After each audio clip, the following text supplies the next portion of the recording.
बनाने के क्रम में हम लोग बैठे हैं जो आर्किटेक्चरल और इंजीनियरिंग से संबंधित है। सर्वप्रथम सभी एलटीपी को मेरा प्रणाम। और एलटीपी क्या है इस बात पर थोड़ा विस्तृत चर्चा आज करेंगे हम लोग कि ये एलटीपी का कॉन्सेप्ट कब आया, क्यों आया, कैसे आया और आज का क्या परिप्रेक्ष्य है। तो सर्वप्रथम हम ये बताना चाहते हैं कि मैं कई दिनों तक MECON Jharkhand education project council HACL और अभी लास्ट 10 वर्षों तक चास नगर निगम में सेवा देने के उपरांत अभी तक जो भी समझ पाया हूँ मैं आप लोगों को शेयर कर रहा हूँ। तो सबसे पहले ये हम तय कर लें कि एलटीपी की आवश्यकता क्यों पड़ी। तो मेरा ये मानना है कि जब माडा काम करता था, खनिज क्षेत्र विकास प्राधिकार, जिस समय चास नगर निगम की परिकल्पना नहीं थी, परिषद हुआ करता था और उसके पहले अधिसूचित क्षेत्र समिति के नाम से इस ऑर्गेनाइजेशन को जाना जाता था। तो धीरे धीरे क्रमिक विकास के क्रम में माडा का क्षेत्राधिकार कम करते हुए चास नगर निगम तक हम लोग अभी पहुंचे हैं। और चास नगर निगम बोकारो स्टील सिटी के केवल चास एरिया के लिए फंक्शनल है, बोकारो में उसका कोई भी हस्तक्षेप नहीं है। हमारे यहाँ करीब 50 एलटीपीज हैं जिसमें 8-10 मुश्किल से एक्टिव है। समस्याएं ये है कि एलटीपी काम तो करते हैं, फिलहाल मैं भी एलटीपी हूँ, मैं भी काम करता हूँ और पूर्व में भी एलटीपी रहा हूँ। मैं काम किया हूँ। कई तरह की समस्याएं आई हैं और उसको धीरे धीरे क्रमिक विकास के क्रम में आज हम लोग इस स्तर तक पहुँचे हैं कि एलटीपी को लोग खोजते हैं, उसको रिकॉग्नाइज करते हैं और उसको आदर पूर्वक मान सम्मान की दृष्टि से देखते हैं। कि महत्व को जानते नहीं थे, इस तरीका से कार्य होता था, घर घर लोग जाते थे। आज तो आपको घर घर जाने की आवश्यकता नहीं है, लोग आपके पास आते हैं, हमारे पास आते हैं।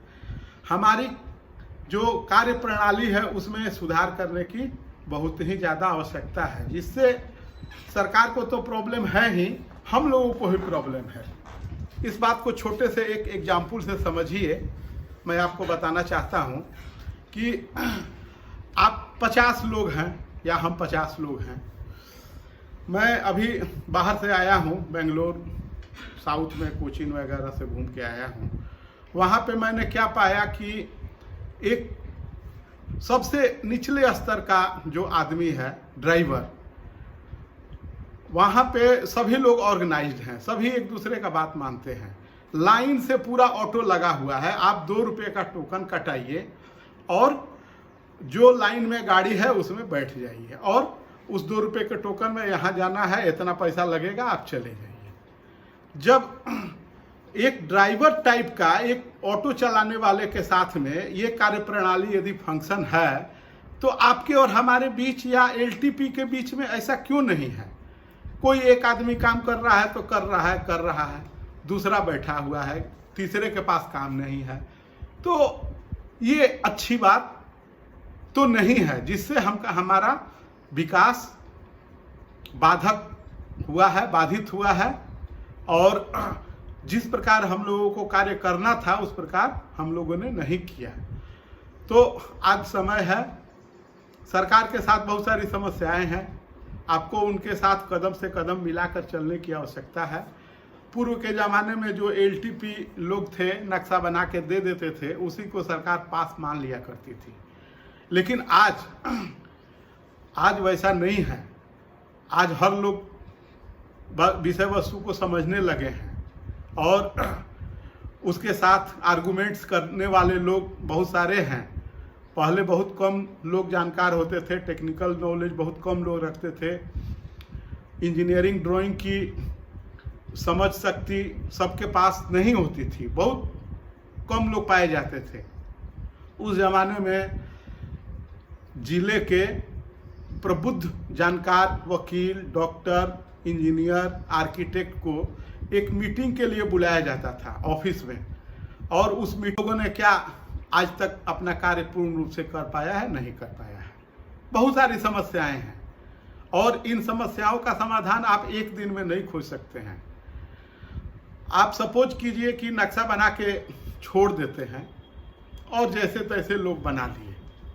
कल को यदि कोई लिटिगेशन आएगा तो आपके पास तो आता नहीं है, वो तो एसपी ऑफिस जाता है। कल रोड पे नाली यदि पानी बह रहा है तो फोन तो नगर निगम को जाएगा। कल यदि किसी का अवैध जमीन को कोई कब्जा कर लिया और उसका नक्शा पास हो गया तो आपके पास तो केस आएगा नहीं, वो तो न्यायालय का मामला हो जाएगा। तो ये सारी चीज़ों का सामंजस्य होना कितना आवश्यक है आप खुद समझ सकते हैं। अब बात है कि हमको कार्य क्या करना है। हम लोगों को इतना ही करना है कि जो नक्शा में सेटबैक आप दिए हैं उसका पालन आप सुनिश्चित करवा लें। जितना वृक्ष आप दिखाते हैं नक्शा में गोल गोल ऐसे ऐसे करके, उतना वृक्ष लगवा दीजिए। आप इतना बड़ा त्रासदी हम लोग झेल के और बैठे हुए हैं, और कोरोना जैसे महामारी में हम लोगों ने किस प्रकार जीवन यापन किया, कैसे कैसे लोगों को झेला, किस प्रकार अपना जान, परिवार का जान, समाज में रहने वाले बहुत सारे अज्ञानी लोगों का जान हम लोगों ने बचाया। इसके लिए सरकार को और हमारे जो चास नगर निगम के पदाधिकारी हैं उनको भी आप लोग धन्यवाद दीजिए। हम धन्यवाद देते हैं। हम भी उसमें एक कार्यकर्ता के रूप में काम किए हैं तो परेशानी को हम समझ सकते हैं। अब थोड़ी सी और आपको मेहनत करने की आवश्यकता है। आप पेशेंस से काम कीजिए, सबको साथ में लेकर के चलिए, टीम वर्क। उस ड्राइवर से कुछ सीख लीजिए कि जब उन लोग इतना ऑर्गेनाइज्ड और इतने बढ़िया तरीक़ा से अपने रोजी रोटी के लिए कार्य को कर सकते हैं तो हम और आप क्यों नहीं कर सकते हैं। यदि कोई समस्या है तो आप व्हाट्सएप ग्रुप में ज़रूर लिखिए कि एक दूसरे से अवगत हो जाए कि फलाना क्लाइंट ने फलाना इंजीनियर आर्किटेक्ट के साथ फलाना तरीके का व्यवहार किया। तो आपको क्या लगता है कि सारे अनपढ़ लोग हैं? ऐसा नहीं है। हाँ, कंपार्टमेंट्स जरूर बने हुए हैं, कंपार्टमेंट्स हैं, आर्किटेक्ट्स के कंपार्टमेंट हैं, उनका कुछ लिमिटेशंस है, इंजीनियर्स हैं, उसके नीचे ड्राफ्ट्समैन्स हैं, पास तो आता नहीं है, वो तो एसपी ऑफिस जाता है। कल रोड पे नाली यदि पानी बह रहा है तो फोन तो नगर निगम को जाएगा।